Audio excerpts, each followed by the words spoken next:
E aí, galerinha, tudo bem? Então, hoje a gente vai continuar falando sobre as nossas reações químicas, só que agora a gente vai ver como escrever essas reações, que são as equações químicas, que são elas que representam as reações que estão acontecendo. É tranquilo, porém a gente precisa de atenção na hora de fazer um cálculozinho aqui, mas eu sei que vocês vão tirar isso aqui de letra. Vamos começar? Então, o que uma equação química ela tem que ter?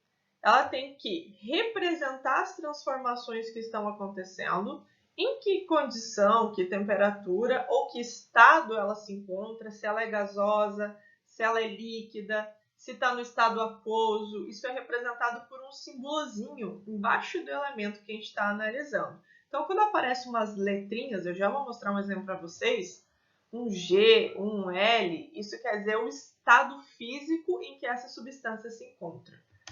Outra coisa que ela representa é a conservação dos números dos átomos de cada elemento.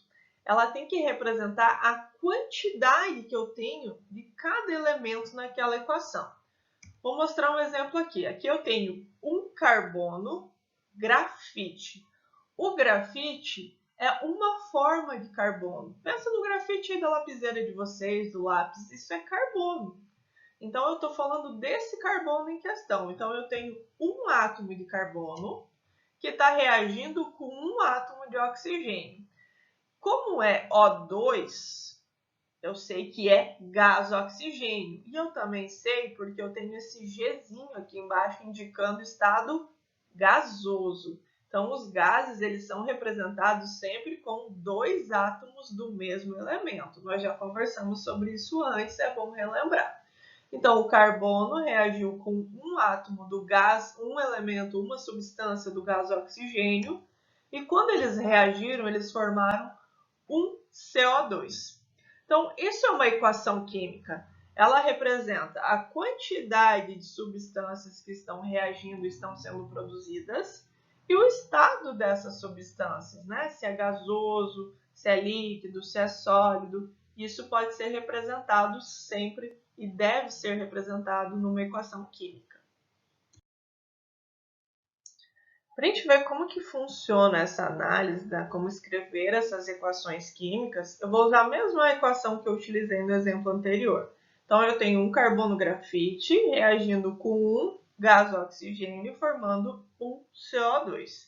Então, eu tenho que levar em consideração que tudo que está antes da seta, tudo que está reagindo entre si, são os reagentes. Tudo que foi formado nessa reação, que está lá do outro lado da seta, são os produtos. E a quantidade que a gente tem que ter de reagentes e produtos, a quantidade de átomos que eu tenho que ter tem que ser igual, porque senão essa reação ela não acontece. Como que a gente analisa isso? Ó, eu tenho esse número aqui na frente, ele indica essa quantidade. Então, eu tenho um carbono desse lado como reagente, eu tenho que ter um carbono do outro lado como produto. Então, um carbono aqui, um carbono aqui. Essa quantidade está correta. Aqui eu tenho um O2. Esse 1 ele multiplica sempre essa quantidade do meu elemento. Então, eu tenho aqui dois oxigênios. Tá? Esse 1 só está indicando que eu tenho uma vez dois oxigênios.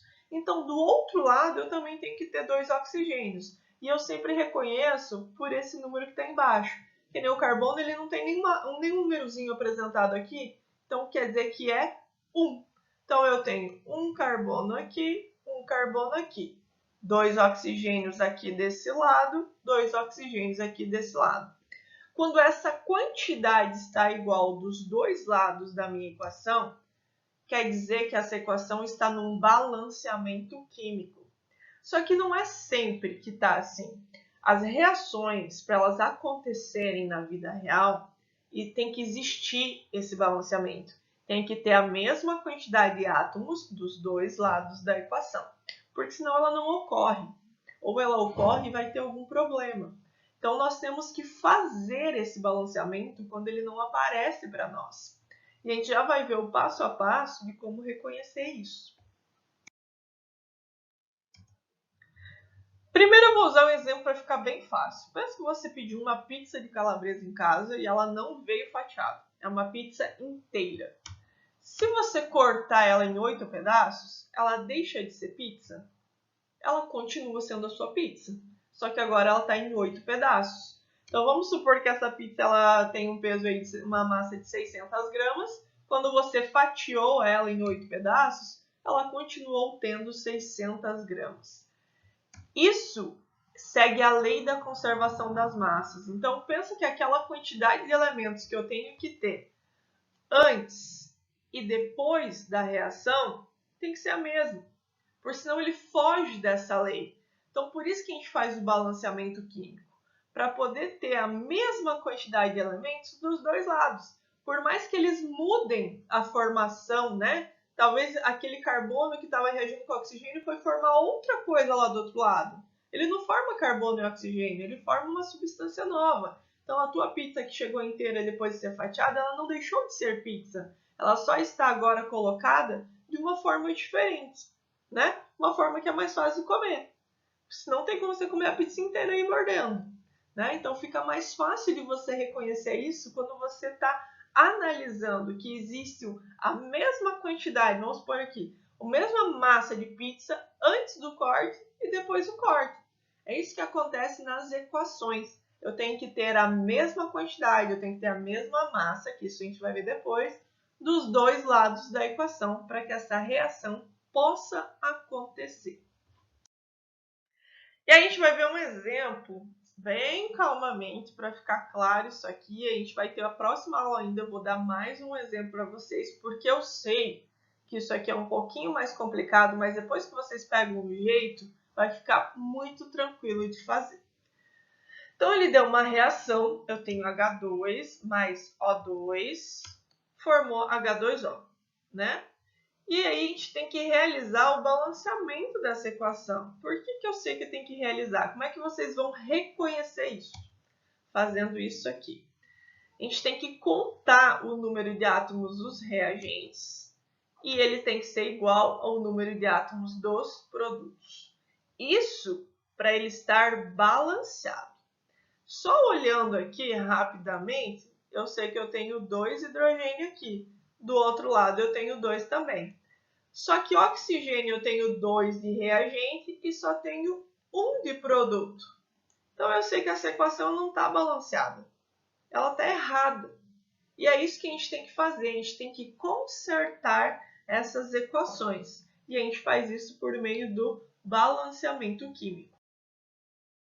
Então eu vou usar aqui a mesma equação como exemplo. Como que a gente realiza esse balanceamento? A primeira coisa que a gente faz, eu coloco os elementos que eu tenho dos dois lados da equação. Então eu tenho hidrogênio e tenho oxigênio, por isso que eles estão aparecendo aqui.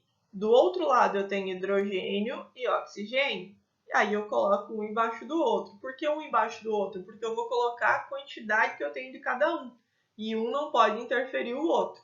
Então, se eu analisar a equação, eu tenho aqui 2 átomos de oxigênio e tenho aqui 2 átomos de hidrogênio. É só colocar a quantidade que está na equação. Vamos lá para o outro lado. Eu tenho um átomo de oxigênio. Lembra que quando não aparece número é porque é 1. E eu tenho 2 átomos de hidrogênio. Se a gente for analisar essa equação, a quantidade de hidrogênio é a mesma. 2 hidrogênios dos dois lados. Porém, a gente tem que igualar a quantidade de átomos de oxigênio. Por quê? Desse lado eu tenho 2 e desse lado eu tenho 1. Essa equação essa reação ela não vai acontecer porque essa quantidade está errada. Então eu tenho que ter 2 oxigênios também do outro lado. E é aí que a gente começa o nosso balanceamento. A partir do momento que a gente conseguiu visualizar essa diferença, eu sei quem que eu tenho que igualar. Vamos começar? O segundo passo é eu escolher um número que eu coloque na frente do elemento que eu preciso mudar, que eu vou ter que multiplicar. Então, a gente usa multiplicação para fazer o balanceamento. Então, que número que eu multiplicaria esse oxigênio para ele ficar com 2? Se eu tenho um oxigênio, eu só posso multiplicar por 2. Só que eu não vou colocar lá embaixo do oxigênio, eu não posso fazer isso, eu não posso mudar a substância. Eu só posso colocar o número na frente da substância toda, porque o oxigênio está ligado ao hidrogênio formando água. E isso vai ser representado dessa forma, eu não posso alterar. Então eu pego esse 2 e coloco na frente da substância para ele multiplicar o oxigênio. Porém, quando eu coloco esse 2 na frente, eu tenho que multiplicar todo mundo. Então, eu vou começar multiplicando pelo hidrogênio. Então, eu tenho esse 2 que vai multiplicar o 2 do hidrogênio. 2 vezes 2 vai dar 4. Já viram que eu mudei aqui embaixo? Então, antes eu tinha 2 hidrogênio, agora eu vou ter 4, porque eu multipliquei aqui, ó. Lembra do chuveirinho que vocês aprendem em matemática? Então, 2 vezes 2, 4. Agora eu vou multiplicar o oxigênio. Eu tenho um oxigênio, esse 2 na frente vai fazer 2 vezes 1. Então, agora eu vou ter 2 oxigênios. O que aconteceu aqui? Mudou a quantidade agora de hidrogênio. A quantidade de oxigênio está igual, 2 oxigênios dos dois lados da equação. E isso acontece, como a gente vai multiplicando, eu vou alterando a quantidade dos outros elementos. Então, é uma coisa que a gente tem que ter cuidado. Então, como eu tenho que igualar agora a quantidade de hidrogênio, a gente vai fazer a terceira parte. Eu tenho que achar um número que eu multiplique esse hidrogênio, que vai dar a mesma quantidade. Se eu tenho 2 hidrogênio, um número que eu multiplique esse 2 para dar 4, vai ser 2 também, né? Fazendo o chuveirinho lá. 2 vezes 2, 4. Então, eu tiro esse 2 que eu tinha antes no hidrogênio e substituo pelo cálculo novo. O que aconteceu? Agora eu tenho a mesma quantidade de átomos dos dois lados da equação. Então, eu tenho agora 2H2 mais 1O2, quando não tem nada na frente é porque é 1.